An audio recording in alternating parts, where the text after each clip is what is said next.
میں پورے اسکول میں اکیلی غیر انگریزی بچی تھی، باقی سب وائٹ تھے اور یہ میرے لیے مشکل صورتحال تھی۔ بالآخر مجھے اس اسکول سے بھی نکلنا یاد ہے، کیونکہ میری ایک دوست، سب سے گہری دوست نے مجھے کچھ نسلی نفرت انگیز باتیں کہی تھیں۔ وہاں کا ماحول بھی کچھ ایسے ہی تھا، اور ایسا میرے ساتھ پہلی مرتبہ نہیں ہوا تھا۔ میرے ایسے ہی دوست تھے جن سے میں ملتی جلتی تھی، لیکن پھر وہی دوست بدل جاتے تھے اور نفرت انگیز باتیں کہتے، اور اس کی وجہ مجھے یہی محسوس ہوتی کہ میں ان سے مختلف تھی، میں وائٹ نہیں تھی، اور مجھے مذاق کا بس نشانہ بنایا جاتا تھا۔ یہاں تک کہ میرے بولنے کے انداز کا بھی مذاق اڑایا جاتا، کیونکہ میرا لہجہ لندن والا تھا، جبکہ ایسیکس کا لہجہ لندن کے لہجے سے بہت مختلف ہے، تو اس کا بھی مذاق اڑایا جاتا۔ اور مجھ پہ یہ شدید احساس پیدا ہو گیا کہ میں تو دوسرے لوگوں کے لیے اجنبی ہوں۔ تقریباً 15 سال کی عمر سے ہی مجھے احساس ہونے لگا کہ میں سڑکوں پر پھرنے والے بے گھر بچوں میں سے ایک ہوں۔ مجھے محسوس ہوا کہ میں تو انہی میں گھل مل سکتی ہوں۔ بے گھر بچوں میں سے بہت سے بچے تھے جو ماں باپ کی علیحدگی اور دیگر مسائل میں پلے بڑے تھے، اور پھر میری زندگی میں وہ وقت بھی آیا جب میں شدت کے ساتھ وائٹ بننا چاہتی تھی۔ تب تک میری عمر شاید 20 سال ہو چکی تھی۔ میں پہلے بے گھری کے احساس اور اپنی شناخت کے بے پناہ مسائل سے گزر چکی تھی، اور مجھے خودکشی کے خیالات آتے تھے۔ بہت زیادہ غور اور سوچ بچار کرتی تھی میں، لیکن اس وقت اپنے ان عوامل کو میں بالکل سمجھ نہیں پائی تھی۔ تو آپ نے ان مشکلات پر کیسے قابو پایا اور اسلام آپ کی زندگی میں کیسے آیا؟ میں بس اسی طرح جیتی رہی اور کسی حد تک اپنی زندگی کے اس مرحلے پر میں نے قابو پا لیا۔ شاید آپ کو یقین نہ آئے، مجھے ریپ میوزک کمیونٹی میں تھوڑی بہت دلچسپی تھی۔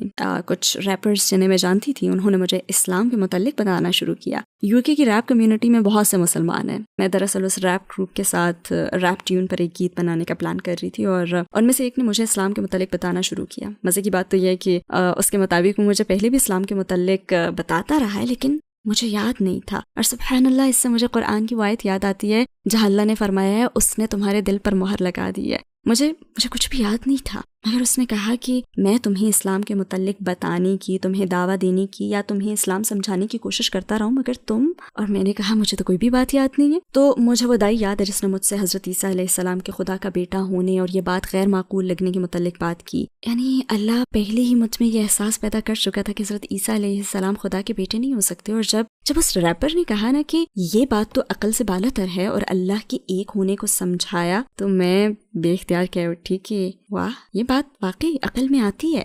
کیا آپ کے ارد گرد اور مسلمان بھی تھے جنہوں نے آپ کو اسلام کے بارے میں بتایا؟ میں گوروں کے اکثریتی علاقے میں پلی بڑھی، تو اس لیے میرا مسلمانوں سے کوئی واسطہ پڑا ہی نہیں تھا، سوائے ایک جوتوں کی دکان کے جہاں میں جاتی تھی۔ دکان کے مالک جنہیں میں انکل کہتی تھی مسلمان تھے، لیکن انہوں نے اپنا مسلمان ہونا کبھی ظاہر نہیں کیا تھا۔ مجھے بس وہ ایک ایسے شخص کے طور پر یاد ہیں جن کے پاس جا کر میں اپنے مسائل پر بات کر سکتی تھی۔ جب ریپر نے مجھے اسلام کے بارے میں بتایا اور وہ عیسائیت سے موازنہ کر رہا تھا، تو مجھے یاد ہے کہ میں انکل کے پاس گئی اور ان سے کہا، او خدایا، میں نے اسلام کے بارے میں سنا ہے۔ اور وہ اگلی مرتبہ ایک پرانا قرآن لے کر آئے اور کہا، دیکھو یہ قرآن لو، اسے کھولو اور اللہ سے ہدایت مانگو، اللہ تمہیں سب کچھ دے دے گا۔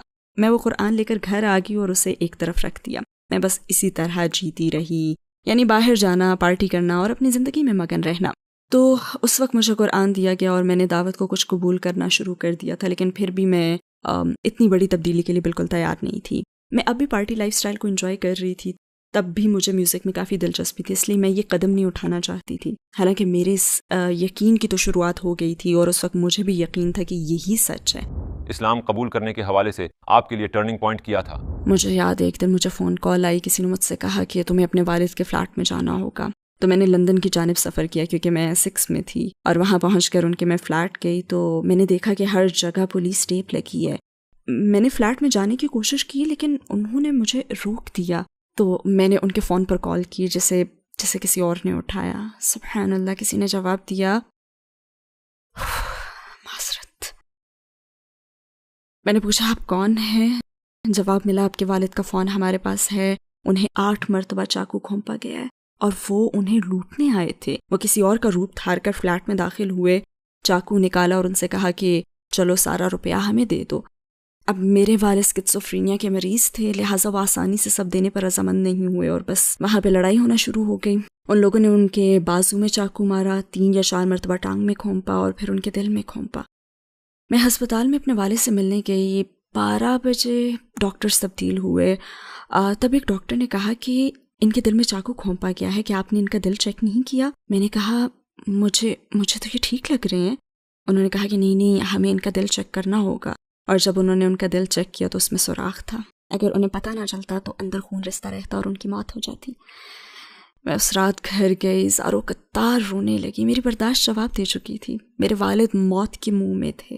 میں نے بس قرآن کھولا اور مجھے اپنے دماغ میں انکل کی وہ آواز سنائی دی کہ اللہ سے مانگو، اللہ جو چاہتا ہے کر سکتا ہے. تو بس میں نے اللہ سے بات کرنا شروع کر دی.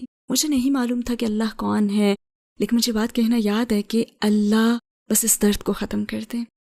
اور مجھے وہ گرم جوشی سنسنی کا احساس بھی یاد ہے جو میرے قدموں میں داخل ہوا اور پورے جسم میں پھیل گئی. میرے دل کو ایک اطمینان محسوس ہوا. اس دن میرے اندر کچھ بدل گیا. مجھے یاد ہے کہ پھر میں چپ ہو گئی تھی. پھر مجھے محسوس ہوا جیسے اللہ مجھ سے کہہ رہا ہے فکر مت کرو، میں ہوں نا. اس دن پہلی مرتبہ میں نے اللہ سے دعا کی تھی اور اس نے فوراً جواب دیا. پھر کیا ہوا کہ آپ نے آخرکار مسلمان ہونے اور کلمہ پڑھنے کا فیصلہ کر لیا؟ السلام علیکم بھائیوں اور بہنوں، ہمیں احساس ہوا ہے کہ ہمارے چینل پر 80% ناظرین بشمول اس ویڈیو کے ہمارے سبسکرائبرز نہیں ہیں. جیسا کہ آپ جانتے ہیں کہ ہم غیر منافع بخش تنظیم ہیں اور ہماری ویڈیو پر اشتہارات غیر فعال ہیں. ٹوورڈز ایٹرنیٹی صرف ایک یوٹیوب چینل ہی نہیں بلکہ ایک مدرسہ بھی ہے. یہاں ہم خود کو اور نوجوانوں کو اسلامی تعلیم سے آراستہ کرتے ہیں. لہٰذا ہمارے اس مطالبے کا واحد مقصد سچائی کو پھیلانا ہے. ہو سکتا ہے بظاہر یہ چھوٹا عمل لگے، لیکن انشاءاللہ یہ ہمیں لاکھوں لوگوں تک پہنچنے میں مدد کرے گا. آئیے اب لائک اور سبسکرائب بٹن پر کلک کریں اور ساتھ مل کر ٹوورڈز ایٹرنیٹی کا سفر کریں.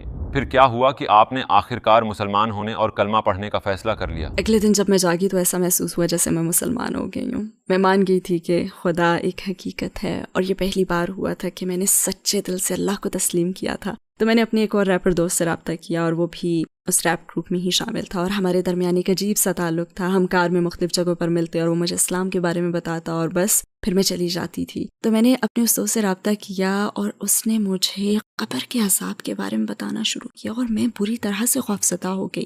لیکن میرا خوف اس طرح کا تھا کہ میں غیر مسلم رہ کر مرنا نہیں چاہتی تھی. اس وقت میرا وہ خوف جہنم دوزخ کی آگ کے لیے نہیں تھا بلکہ میں قبر کے عذاب سے خوفزدہ تھی کیونکہ یہ چیز میرے لیے بالکل نئی تھی اور بہت زیادہ ڈرا دینے والی تھی. پھر میں اگلے 3-4 دن بہت زیادہ جذباتی رہنے لگی. مجھے ہر روز بہت زیادہ رونا آتا.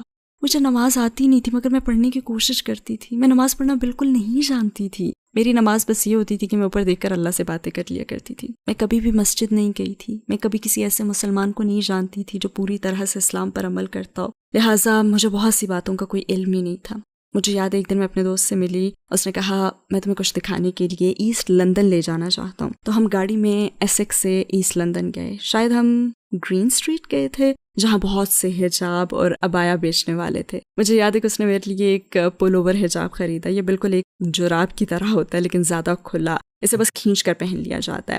میں دکان میں گئی اور اسے پہن کر دیکھا اور اسے پہن کر نکلی اور کار میں بیٹھی. آئینے میں دیکھا اور بول اٹھی کہ واو یہ تو الگ سی چیز ہے، یہ مختلف ہے. مجھے محسوس ہوا کہ میں واقعی مسلمان ہونا چاہتی ہوں. حقیقی طور پر مجھے ایسا ہی محسوس ہوا. جب ہم الفرڈ کے راستے دوبارہ ایسکس آ رہے تھے تو وہ بھائی ایک جگہ رک کر کہنے لگا کہ مجھے نماز پڑھنی ہے. پھر وہ نماز پڑھنے چلا گیا اور میں نے باہر ہی بس تھوڑی سی دعا مانگی. میں نے اللہ سے دعا کی اور کہا پلیز مجھے مسلمان کر دیں.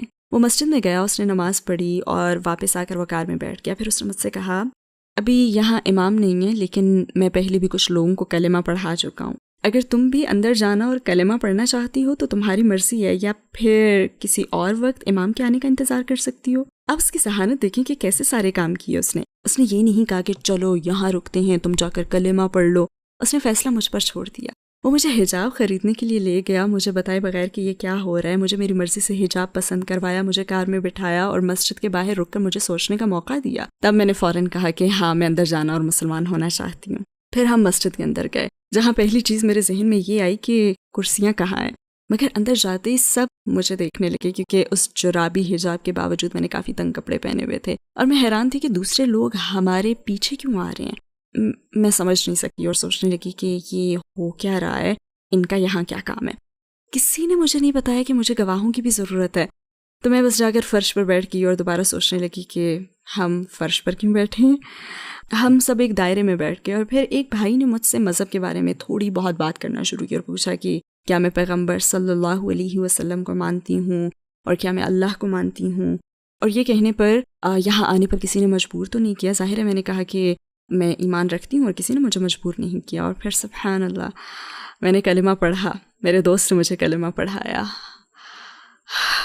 سچی بات تو یہ کہ میں نے بہت ہلکا پھلکا محسوس کیا. وہ میرے برابر میں بیٹھا تھا، کہنے لگا مجھے ایسا لگ رہا ہے جیسے فرشتوں نے تمہیں گھیر لیا ہو۔ اور جب میں نے پہلی مرتبہ دعا کی تھی تو میں بہت ہی درد، صدمے اور افسردگی کی کیفیت میں تھی، لیکن یہ بہت سکون کا لمحہ تھا، یہ درد سے ریلیف تھا۔ آپ کے اسلام قبول کرنے پر آپ کے آس پاس کے لوگوں کا کیا ری ایکشن تھا؟ بہت سے لوگوں کے لیے بہت حیرت کی بات تھی۔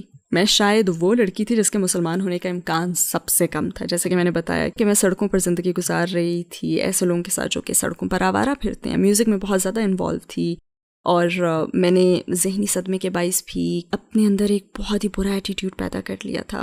میرے والد اسکیزوفرینیا کے مریض تھے، لہٰذا کوئی کہہ ہی نہیں سکتا تھا کہ مرسیڈیز مسلمان ہو جائے گی۔ آپ نے نماز کیسے سیکھی اور پہلی مرتبہ نماز پڑھ کر آپ کو کیسا محسوس ہوا؟ میں نے آن لائن یوٹیوب سے نماز سیکھی، میں نے اسے مختلف مرحلوں میں سیکھا، اور میرے ایک دوست نے مجھے اس میں مدد دی۔ میں سورہ الفاتحہ کی ایک لائن پڑھتی، وہ وائس نوٹ کے ذریعے اسے بھیجتی اور وہ بتاتا کہ یہ صحیح ہے یا نہیں اور پھر میں ساری موومنٹس بھی دیکھ رہی تھی، اللہ اکبر کہنا اور سب کچھ میں دیکھ کر ساری موومنٹس کرتی تھی، جس میں مجھے کافی مشکل پیش آئی۔ ساری موومنٹ سیکھنا کافی مشکل کام تھا، اور یہ سیکھنا کہ کس موومنٹ میں کون سے الفاظ کہنے ہیں، عربی سیکھنا اور اس کے ساتھ ساتھ انگلش سیکھنا، یہ کافی پریشان کن تھا۔ لیکن مجھ میں اتنا جوش اور اتنا پیشن تھا کہ میں زیادہ سے زیادہ سیکھوں اور زیادہ سے زیادہ چیزوں پر عمل کروں۔ تو آہستہ آہستہ میں دین کے ان حصوں کو سمجھنا شروع کر رہی تھی جن کا مجھے کوئی علم نہیں تھا۔ مجھے یاد ہے کہ میں ہر نماز میں رو پڑتی تھی، میرا اتنا گہرا تعلق بن گیا تھا کہ بالکل ایسا لگتا جیسے اللہ سبحانہ و تعالیٰ میرے سامنے کھڑے ہیں، اور میں ہر نماز میں روتی تھی۔ مسلمان ہونے کے بعد آپ کو کون سے سب سے بڑے چیلنج کا سامنا ہوا؟ خود کو ڈھانپنا اور اس طرح کی چیزیں لائف سٹائل میں بہت بڑی تبدیلی لائیں۔ سنت کے مطابق لباس پہننا، اپنے بالوں کو چھپانا، جسم کو چھپانا، میں ان سب چیزوں کی عادی نہیں تھی، کیونکہ مجھے تو یہی معلوم تھا اور اسی سوچ کے ساتھ میں پلی بڑی تھی کہ جو آپ کا دل چاہے وہ پہنو۔ لہٰذا یہ ایک بہت بڑی تبدیلی تھی اور کئی سالوں تک مجھے اس میں کافی مشکل پیش آئی۔ آپ ان لوگوں کو کیا کہنا چاہیں گی جو اسلام پر غور کر رہے ہیں لیکن حجاب وغیرہ کی پابندیوں کی وجہ سے اسے قبول کرنے سے ڈرتے ہیں؟ اگر آپ مسلمان ہونے کے بارے میں سوچ رہے ہیں تو آپ کو اللہ کے ساتھ ایک تعلق قائم کرنے پر فوکس کرنا چاہیے۔ یہاں ہر عمل کا ایک ضابطہ ہے جس پر خاص انداز میں عمل کرنا آپ کو یہ سمجھنے میں مدد دے گا کہ آپ اپنے بالوں اور جسم کو کیوں ڈھانپتے ہیں، آپ کچھ مخصوص کاموں سے خود کو کیوں روکتے ہیں۔ تو میری آپ کے لیے یہی نصیحت ہوگی، مثلاً میں مسلمان ہونا چاہتی ہوں، میں اللہ پر ایمان رکھتی ہوں، میں پیغمبر صلی اللہ علیہ وسلم کی سنت کو مانتی ہوں، مگر میں اپنے بال نہیں چھپانا چاہتی، یا پھر لیکن میں یہ نہیں چھوڑنا چاہتی، یا میں وہ نہیں چھوڑنا چاہتی، تو یہ سب ہو جائے گا۔ جب آپ یہ تعلق قائم کریں گے تو تبدیلی آ جائے گی۔ آپ یقین کریں ایسی چیزیں بھی ہیں جنہیں چھوڑنے کا میں نے کبھی تصور بھی نہیں کیا تھا، جیسے خود کو ڈھانپنے کا میں تصور نہیں کر سکتی تھی، اور ساتھ ہی پارٹیوں میں نہ جانے کا تصور۔ لیکن جیسے جیسے میں نے اللہ سے اپنا تعلق بڑھایا، دین کو سیکھا، تو قدرتی طور پر مجھ میں اپنے رب کو خوش کرنے کی تڑپ پیدا ہوئی۔ آپ کا فوکس اللہ کے ساتھ تعلق قائم کرنے پر، اللہ کی رحمت، اللہ کی محبت کو سمجھنے پر اور اللہ کو جاننے پر ہونا چاہیے۔ یہ غلط فہمی پائی جاتی ہے کہ اسلام عورتوں پر ظلم کرتا ہے، آپ اس دعوے کے بارے میں کیا کہتی ہیں؟ میں حقوق نسواں کے حوالے سے اس بارے میں بہت بات کرتی ہوں، جو کہ ایک بہت دلچسپ موضوع ہے۔ عام تصور تو یہ ہے کہ اگر عورتیں مردوں جیسے کام کریں تو وہ آزاد کہلائیں گی، لیکن اگر آپ عورت کی فطرت کو دیکھیں تو وہ عموماً اس وقت اعتماد پاتی ہے جب اس کا خیال رکھا جاتا ہے، جب اسے تحفظ دینے اور خیال رکھنے والا مرد ملتا ہے، پھر چاہے وہ شوہر ہو یا باپ، عموماً وہ اسی طرح فروغ پاتی ہے۔ میں یہ نہیں کہتی کہ عورت باہر جا کر کام ہی نہیں کر سکتی، مگر ایسا کرنا شدید ذہنی دباؤ اور جذباتی تھکاوٹ کا باعث ہو سکتا ہے۔ اگر آپ اس کی فطرت کو دیکھیں تو اس سے سب سے زیادہ خوشی کب ملتی ہے؟ اعداد و شمار سے ثابت ہوتا ہے کہ زیادہ تر عورتیں چاہتی ہیں کہ ان کا نزاکت سے خیال رکھا جائے، اور وہ ملازمت گاہوں میں جا کر دباؤ کا شکار نہیں ہونا چاہتی۔ تو میرے خیال میں یہ غلط فہمی ہے کہ عورتوں پر تو ظلم کیا جاتا ہے اور انہیں کچھ مخصوص کام کرنے کی اجازت نہیں ہے۔ آپ جتنا زیادہ اسلام پر غور کریں گے اتنا ہی علم ہوتا جائے گا کہ حقیقت اس کے برعکس ہے۔ آپ سر خدیجہ رضی اللہ تعالیٰ عنہ کے ساتھ پیغمبر صلی اللہ علیہ وسلم کا رشتہ دیکھیں، وہ جانثار بھی ہوئی تھیں، لیکن اس کے ساتھ ساتھ بزنس ویمن بھی تھیں۔ یہ سب حاصل ہو سکتا ہے، اور مجھے اسلام میں یہ سیکھنا سب سے زیادہ پسند ہے کہ ایک حقیقی عورت کیسے بنا جائے، کیونکہ ظاہر ہے کہ میں ایک بہت ہی آزاد عورت کے طور پر پلی بڑی، اور میرا ایٹیٹیوڈ ہمیشہ سے ایسا تھا کہ گویا مجھے تو مرد کا سہارا ہی نہیں چاہیے۔ اور پھر اسلام کو جاننا، مرد کی ویلیو کو سمجھنا، اور بالکل مختلف عورت کے روپ میں اپنی ویلیو سمجھ کر ذمہ داریاں نبھانا، اور اس کے ساتھ ساتھ اگر آپ بزنس بھی کر سکتی ہوں اور اپنی یہ شخصیت بھی برقرار رکھ سکتی ہوں تو یہ ایک مکمل طرز زندگی ہے۔ اسلام سے پہلے آپ کی زندگی کا کیا مقصد تھا اور اسلام کے بعد کیا ہے؟ میں کہوں گی کہ اسلام سے پہلے میرا کوئی خاص مقصد نہیں تھا۔ میرا ایمانی رجحان وہی تھا جسے ہم UK میں یولو کہتے ہیں، یعنی یو اونلی لیو ونس، زندگی ایک بار ملتی ہے اس لیے زندگی کو بھرپور گزارو۔ اس لائف سٹائل میں مسئلہ یہ تھا کہ اس میں کوئی مقصد نہیں تھا، اور جب کوئی مقصد ہی نہ ہو تو آپ اپنے وجود میں خلا کا شکار ہو جاتے ہیں، آپ کو جینے کی کسی وجہ کا احساس ہی نہیں ہوتا۔ اور میں اپنی ابتدائی زندگی میں بہت بار اس پوائنٹ پر پہنچی کہ جب بتیاں بجھ جائیں، مدھم ہو جائیں اور جب پارٹی رک جائے تو پھر زندگی کا کیا مقصد رہ جاتا ہے۔ تو اسلام نے نہ صرف مجھے اگلی زندگی میں جنت میں ہمیشہ کی خوشی پانے کا مقصد دیا، بلکہ مجھے وہ نعمتیں بھی دی ہیں جنہیں میں اپنی زندگی میں استعمال کر سکتی ہوں۔ میری آواز بھی ایک نعمت ہے، لوگوں کے ساتھ میرا تعلق بھی ایک نعمت ہے۔ تو میں سمجھتی ہوں کہ اسلام میں آنے سے مجھے آخرت کے مقصد کے ساتھ ساتھ زندگی کا بھی مقصد ملا ہے۔ آخر میں اگر آپ کو دنیا کے تمام غیر مسلموں سے بات کرنے کا موقع ملے اور آپ کے پاس 1 منٹ ہو تو آپ انہیں کیا کہنا چاہیں گی؟ اسلام کو ایک موقع دو۔ میں اسلام کی تلاش میں نہیں تھی، لیکن جیسے ہی میں نے اسلام کو پایا تو ایک ناقابل تردید سچ سامنے آیا۔ جتنا میں نے اسلام کو جانا ہے، حقیقی اسلام کو، میڈیا میں تو بہت کچھ کہا جاتا ہے، بہت سی بری چیزوں کی کوریج کی جاتی ہے کہ اسلام کیا ہے یا مسلمان کیا ہے۔ حقیقی سچے اسلام کو ایک موقع دو، اسے سنو کہ یہ کیا کہتا ہے، اسے سمجھو، سوالات پوچھو، مسلمانوں کے بنیادی عقائد کو سمجھو، یہ سمجھو کہ حقیقت میں اللہ کون ہے، اور مجھے پورا یقین ہے کہ آپ کو ہدایت ضرور ملے گی انشاءاللہ۔